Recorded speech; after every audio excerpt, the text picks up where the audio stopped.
తెలంగాణలో Congress party December 7, 2023 అధికారంలోకి వచ్చిన తర్వాత మేము ఇస్తున్నటువంటి సంక్షేమం, మహిళలకు ఉచిత బస్సు మొదలుకొని మొన్నటి సన్న బియ్యం వరకు ప్రజలు రుచిగా ఆస్వాదిస్తున్నటువంటి సందర్భం. ఇవాళ మున్సిపల్ ఎన్నికల్లో వారు ఇచ్చిన తీర్పు, సర్పంచ్ ఎన్నికల్లో దాదాపు 75% గెలిచినటువంటి కాంగ్రెస్ పార్టీ, అంతకుముందు జూబ్లీహిల్స్ ఎలక్షన్లో అత్యధిక మెజార్టీతో గెలిచినటువంటి కాంగ్రెస్ పార్టీ ఇవాళ రాష్ట్ర ముఖ్యమంత్రి రేవంత్ రెడ్డి గారి నేతృత్వంలో మా బట్టి విక్రమార్క సీనియర్ మంత్రులందరూ సమన్వయంతో, జిల్లా ఇన్ఛార్జీల మంత్రులందరూ, జిల్లా కాంగ్రెస్ కమిటీ అధ్యక్షులు, సీనియర్ కాంగ్రెస్ నాయకులందరి యొక్క సమిష్టి కృషితో ఇవాళ కాంగ్రెస్ పార్టీకి పరిపూర్ణమైన మెజారిటీతో పట్టం కడుతున్నటువంటి ఈవేళ మీ ద్వారా యావత్ తెలంగాణ ప్రజానీకానికి, ఓటర్లకి ధన్యవాదములు. మాకు అందుతున్న సమాచారం మేరకు 75% పైనే మున్సిపాలిటీలు ఇవాళ కాంగ్రెస్ చేతిలోకి వస్తూ ఉన్నాయి. మెజారిటీ వార్డులు కాంగ్రెస్ పార్టీ గెలుచుకున్నది. ప్రశాంత వాతావరణంలో ప్రజాస్వామితంగా జరిగినటువంటి ఈ ఎన్నికల్లో ప్రతిపక్షాలకు కూడా పోటీ చేసే సౌహృద వాతావరణం ఇచ్చినటువంటి పార్టీ కాంగ్రెస్ పార్టీ. ప్రజాస్వామ్యం కూడా ఉండాలని కోరుకునే పార్టీ కాంగ్రెస్ పార్టీ. ఇవాళ టీఆర్ఎస్, బీజేపీ అన్ని పార్టీలు కలిస్తే కూడా 20-25% దాటినటువంటి పరిస్థితి. కాంగ్రెస్ ఒకటిగా 75%కి పైగా మున్సిపాలిటీ గెలుచుకున్న సందర్భం. నిజామాబాద్, కరీంనగర్ కార్పొరేషన్లో మత విద్వేషాలు రెచ్చగొట్టి ఎంఐఎం మీద బీజేపీ, బీజేపీ మీద ఎంఐఎం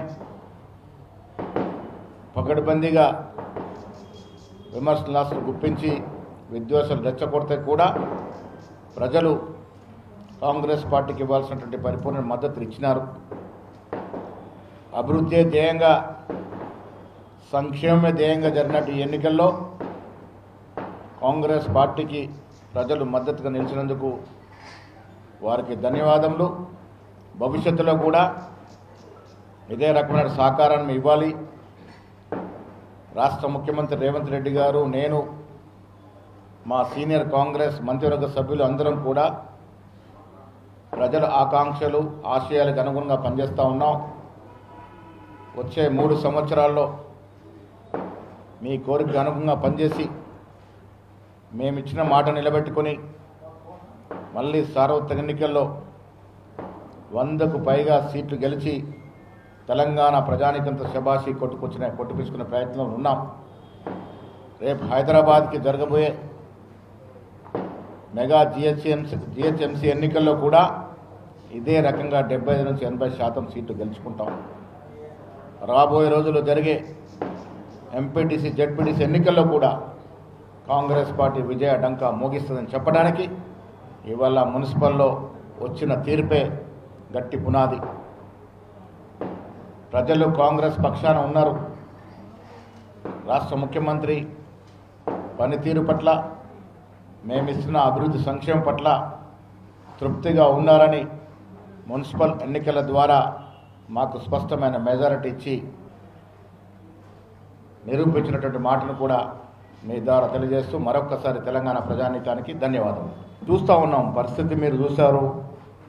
27-28 సీట్లు గెలవాల్సిన కాంగ్రెస్ పార్టీ ఎంఐఎం మాట్లాడిన తీరును వీరు ఉద్రేకతలు రేకెత్తించి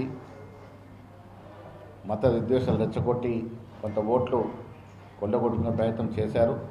అయినప్పటికీ కూడా కాంగ్రెస్ పార్టీ గతంలో 2 సీట్లు ఉండింది ఇక్కడ. ఇప్పుడు దాదాపు 18-20 సీట్లు గెలుస్తామని ఆశ ఉంది. అంతిమ రిజల్ట్ వచ్చిన తర్వాత ఏం చేయాలో పెద్దలతో, పార్టీ పిఎస్ నాయకులతో ఆలోచించి నిర్ణయం తీసుకుంటాం. ఇంకేలాంటి నిర్ణయం లేదు. మేము ఇప్పుడు ఎంఐఎం మీద మేము పోటీ చేశాము. ఇక్కడ ఎంఐఎం ఇలాకాలో కూడా 5-6 సీట్లు గెలుస్తూ ఉన్నాము.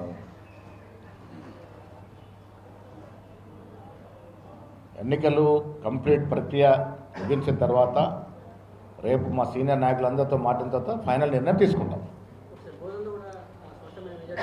అన్నిటికీ రాష్ట్రం మొత్తం మీద అవలంబించాల్సినటువంటి స్ట్రాటజీ మీద రేపు ముఖ్యమంత్రి గారు ఈ నైట్ వస్తూ ఉన్నారు.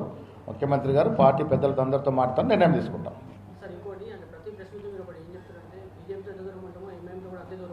ఎస్, ఎన్నికల్లో అంతే దూరంగా ఉన్నాము, డెఫినెట్గా అంతే దూరంగా ఉన్నాము. రేపు ఇక్కడ అభివృద్ధి జరగాల కాబట్టి